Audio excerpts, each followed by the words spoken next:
I am CJ Schmelzer, and I am a trainer here at Peak City Gym. Originally from Ohio. I grew up there and went to college there. Moved away when I was 22 to Hilton Head Island, South Carolina, and lived there for the last 9 years. And me and my family just moved here to the Durham-Raleigh area about 5 weeks ago or so.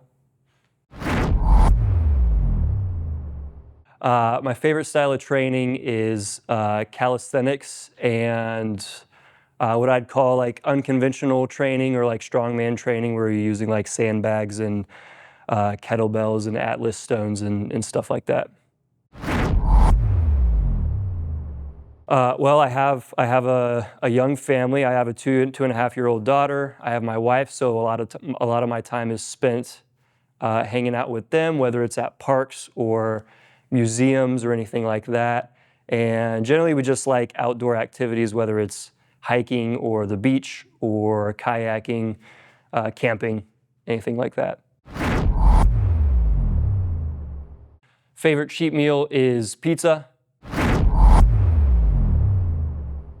My least favorite exercise is what we called back in high school cross country Zimmerman's, which is basically a jumping split squat where you jump and you switch your front legs and you jump and switch back. And it was usually used as punishment when we were screwing around on our long runs, getting into shenanigans and not doing what we were supposed to be doing on a long run.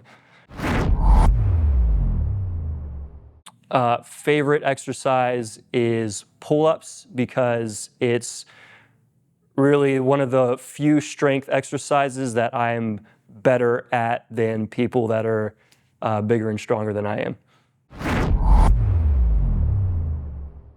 My favorite hack to get back on track is to just create an environment that's going to be that eliminates speed bumps from what you're trying to do. So for example, if your diet's off track and you're eating like crap, the first thing you got to do is eliminate all the junk food in your house and replace it with good food, and then meal prep. So that way you don't even have to think, you don't have to use any willpower for the rest of the week. All your meals are ready to go. You don't have any temptations in the household. So you set yourself up for success when you create that environment to eliminate any speed bumps or obstacles. I kind of said it right there with the last answer, but I think for someone just starting out is to really find something you enjoy doing, whether it's yoga or powerlifting or anything like that. Find a training modality that you enjoy, and then kind of take small steps, introduce it into your lifestyle, and then figure out how to fill in the gaps. You know, so if you really enjoy yoga, start doing yoga, get to like a daily practice, and then understand that you're probably going to have to find some strength training to complement it. But I think the most important thing is to find something you enjoy, because enjoyment then encourages consistency and ultimately adherence to that exercise. The worst fitness advice, and I don't know if it's advice or if it's more of like a trend that you see on social media, but it's especially for beginners, you'll see all over the internet and social media that like this thing is optimal and all the rest are not, or like this way of training is dangerous and you should only be following my system or whatever. And ultimately all that's wrong. There are safe and dangerous ways to train in really any modality. And it's really just about doing things properly and safely. And when it comes down to it,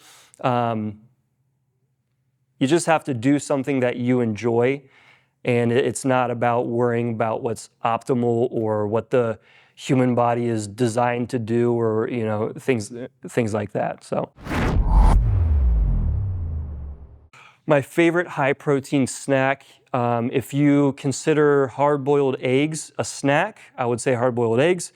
If not, then Greek yogurt is a close second. Well, I lived on a sailboat for 2 years when I lived in Hilton Head, and I would frequently take friends out sailing on the weekends when we weren't working. And this is probably one of the worst experiences I had sailing, and it's important to preface that me and the friend that I took with me were severely underexperienced as sailors. So we went out, we're sailing out around Calabogie Sound, and I went down below to get us a couple beers, so I had him steer the boat, which was my first mistake. And I'm down digging in the fridge, looking for a couple beers, and I hear him yell out from the cockpit. He's like, "Hey, is it normal for the boat to stop moving?" And I'm like, "What the heck are you talking about?" So I run back up to the cockpit, and we had run aground on a sandbar that was clearly marked by a channel marker that was about 20 yards away from the boat. So not only should I not have trusted him to steer the sailboat, but I also apparently should have educated him on how channel markers work. So the problem there was that the tide was also going out, so we had to quickly figure out how to get off the sandbar, which is not an easy task with a heavy sailboat. But we managed to make it happen, and we were out sailing around for a couple more hours, started making our way back to the marina, and maybe about a half mile from the marina, we ran out of fuel, which is an issue because you don't want to be under sail power when you're making your way through a busy marina. So we had to kind of just bide our time and hang out and wait until we saw a boat that was carrying external fuel tanks, because that's who we needed to give us some extra fuel. And fortunately, we saw a friend we knew who was out on a boat with external fuel canisters, and he was willing to give us one of his very expensive tanks of fuel so that we could make it back to the marina.